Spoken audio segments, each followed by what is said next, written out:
All right. Topic today, wet campfires.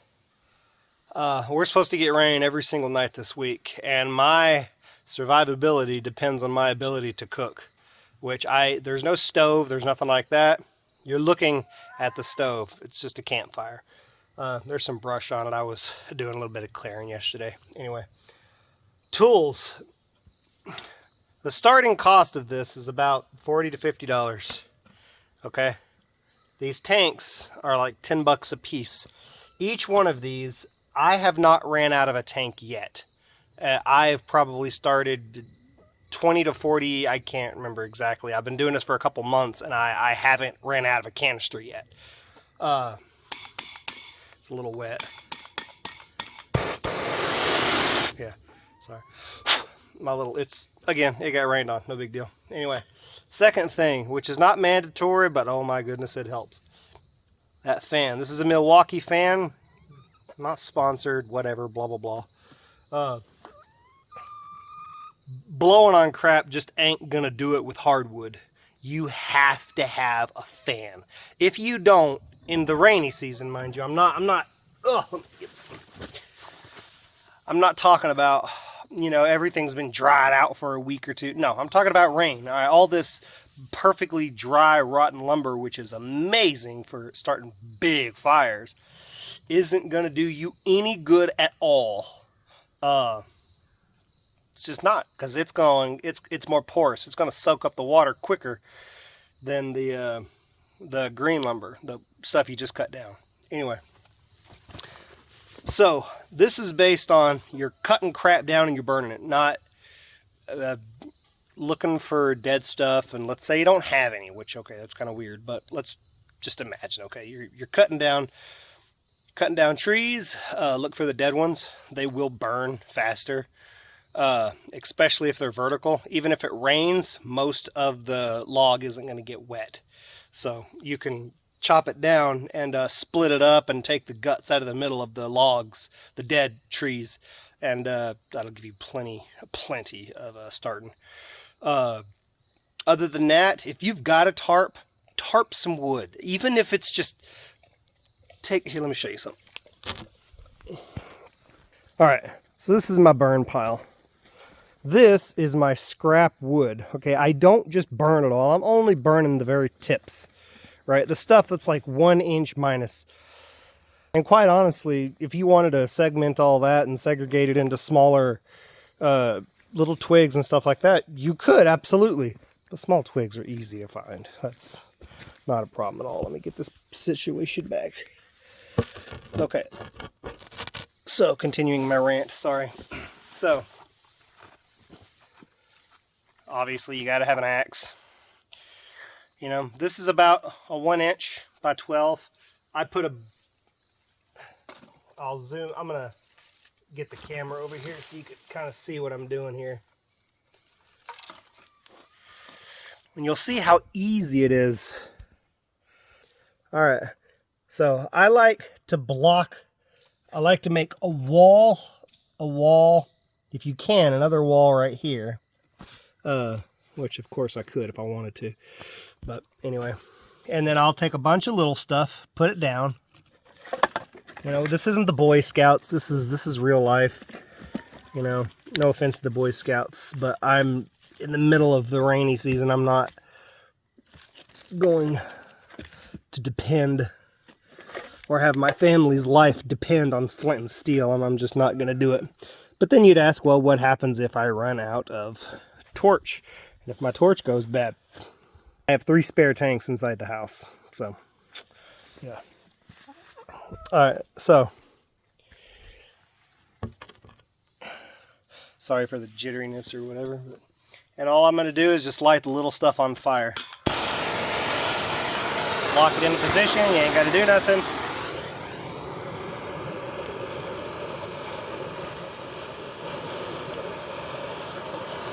Okay.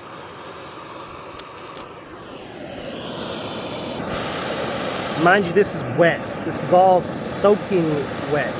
It just rained yesterday. So, look around your campsite, grab this little stuff. break it in half, break it in fourths, break it in 12s, whatever you want to do. Stuff it in there. You won't have to do this that long. Okay?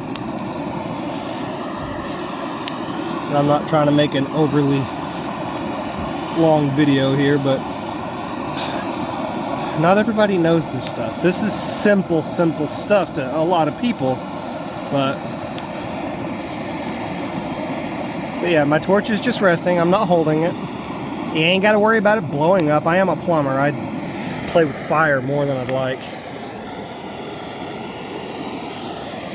Keep grabbing stuff, shavings of wood. I mean, pretty much anything you can find. Y'all can kind of, y'all get how this is going. So you're going to have to let this sit for a minute. Okay, as soon as you get a little bit of fire, don't stop, because it's going to go out. Even if you put the fan on it right now, that fire is going to go out. So you've got to get a little bit of char on the bottom of that thing, the embers, the red, the cherries, whatever you want to call them. Once you get that, then put your fan on low speed, okay, like this. Alright, so I'm going to rush the progress here. I'm going to just go ahead and take this off. As you can see, there's really no fire right now. Fan on low.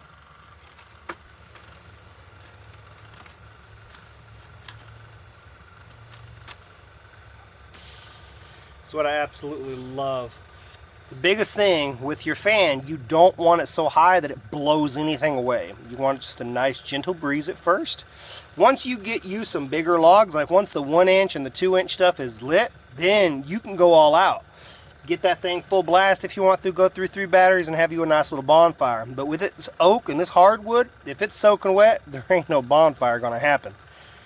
This ain't cedar.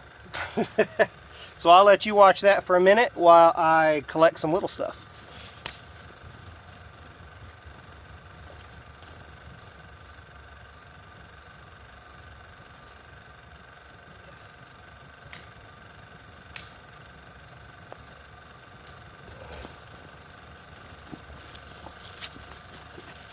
Keeping the integrity of these walls is very, very important. I'm not after leaves and crap like that right now.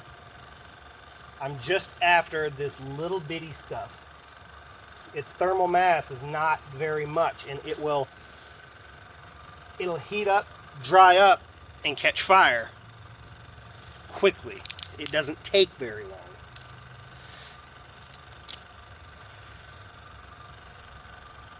Again, let me reiterate, this isn't the Boy Scout way of starting a fire. This is, you're an adult and you've got at least $100.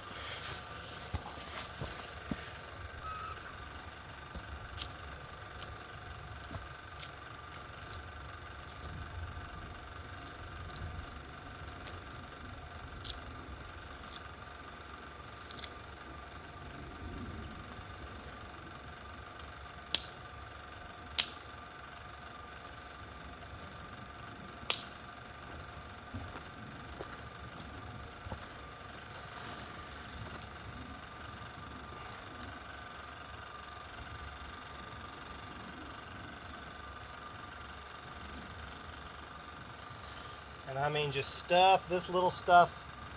Close the pores anywhere you can. Like where the 2 pieces of wood are touching each other, there's a gap. Fill the gap.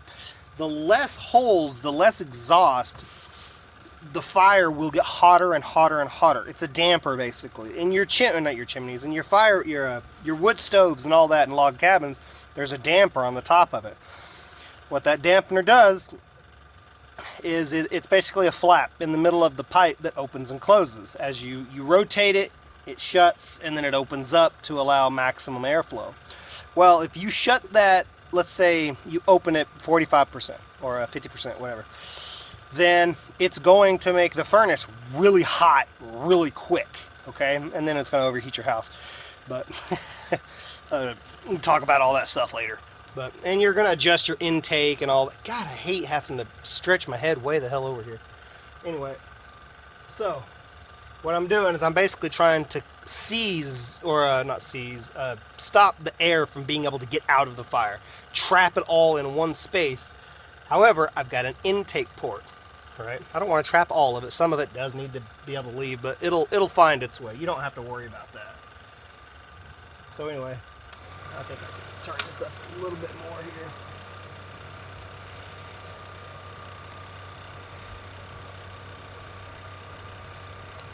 And I'm sure I'm going to have to edit this video down, but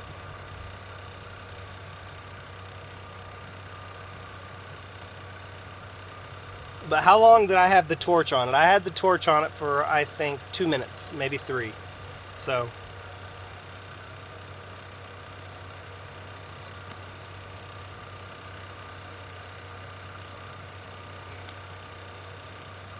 quite honestly,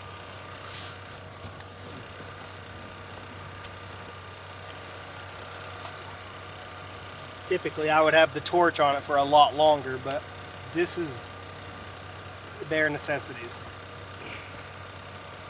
And also, if you, let's say my torch went bad, okay, what would I do? All right, we're gonna go back to the Cub Scouts and all that, which is amazing. They teach you a lot of things that you forget, but it's just one of those things. It's better to know it and forget it than never have known it all, because at least if you start messing with it, it'll spark some memories. Oh yeah, and oh yeah, I need to do this, and then your string and all that crap. But let's pretend someone breaks into your cabin, steals all your stuff, and you are quite literally now left out here in the middle of nowhere with nothing. No string, no anything. Let me give you a little tip. Get to town. Don't stay out here. Get to town. Get yourself safe first. Survive. This isn't a survival show. Okay? This is off-grid homesteading at its finest. Okay? There's quite literally, besides using axes, which, I mean, yeah, I could, but I'm pretty sure y'all can substitute chainsaw for axe, or do whatever you need to do. But anyway, get to town, get yourself safe. If you want to start Boy Scout style and do the string and stick and the bow, and you know what it is. I'm sure everybody's seen it, and nobody's ever actually been able to do it, except for people who have practiced a lot. Ugh. But anyway, yeah, the fire is still not started. Let me zoom it. The coals are building up there. Basically, what's happening now is the fire is drying out the wood. It's going to take a minute. It's going to take quite a minute. Oops. So, as the fire sits there and dries out the wood, it'll char it up real nice, and then that fire will grow and grow and grow. Please understand, this wood is soaking wet. We had like a 3-hour thunderstorm last night, so we probably got 3 inches, 4 inches of rain last night. So everything is soaking wet, but I was able to start that little fire with about 2 minutes of that torch. That's it. Lighters? No, hell no. You could try it all day with a lighter, and no. One, okay, let's say you want to use a Bic lighter, or not a Bic. Okay, let's start with Bic. A Bic lighter, you're going to have to put everything in your hand, light it, and then try to stuff it into a fire. I'm not using toilet paper, cardboard, all these, not accelerants, but things that are easily dried out, burnable. The whole point of this video is to help you start a fire with literally 2 things, and the wood is soaking wet. Okay? Soaking wet. I mean, I'm wet. Hell, everything's wet. And it's going to rain again today, and it's going to rain tomorrow, and the next day, and the next day. But anyway, so grab your little bitty twigs, snap them up, get them real compacted, then get bigger twigs, put them on top of that, bigger and bigger, and just keep stacking it up like a temple, right? The top being the biggest. After this 1-inch logs catch, once they start catching, I'm going to put bigger logs. because by the time these barely start to catch fire, they will ignite and burn up before I have a chance to put anything big on top. So as soon as I see it start to climb, I need to get the bigger stuff on. But anyway, so this is just the basics of how to make a campfire. I mean, there's wood everywhere, obviously. We're out in the middle of the woods. But let me know if this was useful to you.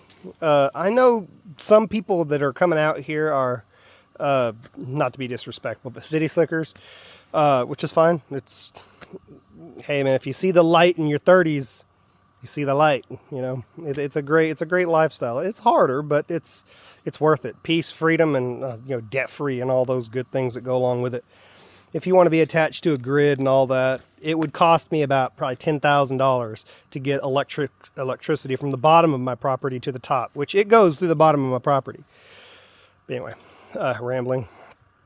So yeah, let me know if this was useful, and if you want to see more tips and things of just how I do things that are maybe mundane, but I'm just trying to help people do things the easiest, quickest, without breaking your back, trying to make, you know, a campfire. You know, that little torch will save your life. Another key note, if you've ever played, we're going to use video games. Okay, sorry, I know there are some older gentlemen and ladies that watch this. A lot of the games, sometimes I'll play, you have to hide your stuff, like Ark. Let's use Ark, for example. You need to hide your loot somewhere, or somebody's just going to come around and steal it. The same kind of can go out here. Dig you a little hole in the ground, get you a rock or something like that to put your propane tanks under, or not your propanes, but these are map gas. Put them under and hide it, because there is nothing in this property besides probably the chainsaws, which I lock up, are more important than that torch. That torch is your lifeblood. I can go buy food if I needed to buy food. I could go buy food if I needed to buy food, but I can't buy fire, right? And let's say you don't have gas or a truck, and you have no way to get to town. Well, if I don't have fire, I can't, even if I killed something, how am I going to eat it? I can't, because I'll probably die from some foodborne, food poisoning, whatever. Anyway, I'm starting to ramble. But yeah, hide it, keep it safe, keep yourself safe, and y'all be careful. God bless.